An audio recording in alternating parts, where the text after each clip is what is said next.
I'm pleased to welcome our next guest, who's Ben Narasin, venture partner at New Enterprise Associates.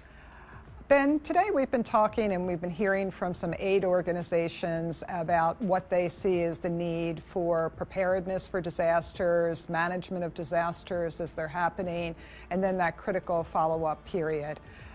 Angel Diaz joined us and was able to talk about the various technologies that we are offering to developers to get them excited about this. We're really looking forward to hearing from you today, and as part of New Enterprise Associates, for you to tell us a little bit more about your background and your interest in Call for Code. You know, I was an entrepreneur for 25 years before I joined NEA. NEA is the largest venture firm in the world. It's been around for 40 years. It's our 40-year anniversary. Call for Code is a great effort because, you know, anything that can provide an opportunity for more people to create product, digital product that's going to both create an investable opportunity, and if it can also do good for the world, those are sort of the perfect storms, pun intended. You know, when you look at this category, we've recently invested in a company called One Concern, which helps cities and communities be more prepared during or after a major emergency, an earthquake or another natural disaster. And I think that's really opened our eyes a bit to how you can find things which can do a lot for preparedness, a lot for public good, but also be an economically viable venture scale business. Yeah, that's, I think, a really exciting part about this. You know, we feel from the developers we've talked to so far, they're motivated by the social aspect of this, really doing something about this, by the opportunity to work with these new technologies. And then, you know, as we're going to talk about in the next couple of minutes, this idea that it can actually be a pathway to economic development here as well. So could you give us a little insight as to what you do? You work with startups all the time. How do you work with them, and what kind of things should they be thinking about as they're trying to take a great idea that maybe is a winning one in this Call for Code and translate that into something that's actually able to scale? Well, you know, I think when I look at startups at a baseline, I need three things. You know, a very, very high quality team. It's usually a very smart, motivated, focused team with an enormous amount of tenacity, a great idea, and a huge market if it works. Those, to me, are the pillars of what creates a venture scale opportunity.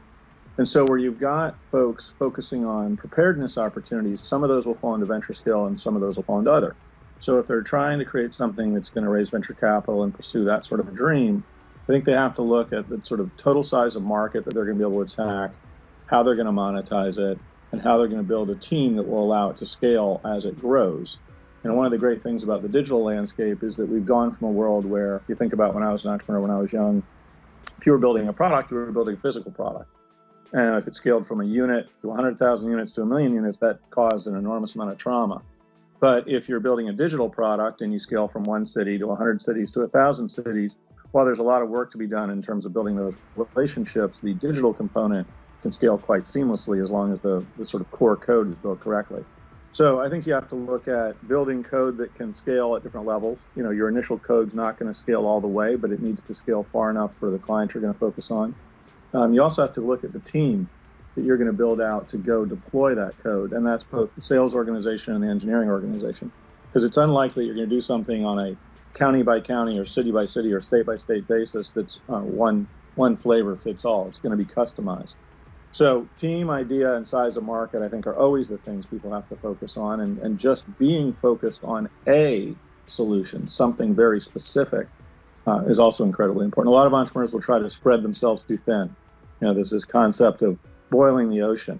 And you really need to find that solution and do it exceptionally well. Do one thing exceptionally, and you're going to have a much better chance of success. Yeah, I think that really clear, you know, be very clear about what problem it is you're trying to solve. So we've heard today about problems around supply chain logistics, really being able to know where aid is going to be needed and making sure that's there.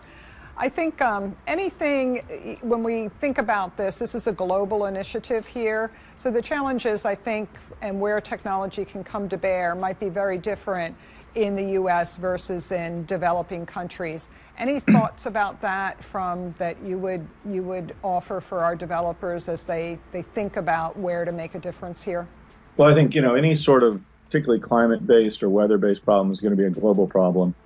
Having said that, as a startup coming out and attacking something from the very beginning, you're focusing right now on entrepreneurs who are coming at it from code, from line zero. I'd encourage entrepreneurs to pick the area they're going to focus on first and think about expanding later as they get mastery. So they may choose to focus in the United States. They may choose to focus on sub-Saharan Africa. You've seen companies, a company in our portfolio called Weatherbill, which focused on providing crop insurance so that farmers that were traumatized financially by different weather conditions could be more resilient and recover. That sort of offering I've now seen done explicitly for the African continent. So it's not so much that people should definitely start in the United States, but I do think they should pick a region. They should focus on that region, master that region, expand, and then look to regions thereafter. And usually what you want to do is look at regions that are similar. So if you're focusing on the United States to start, the natural next step would be to focus on other English-speaking countries, because then you have less customization to be done. A lot easier to expand that way.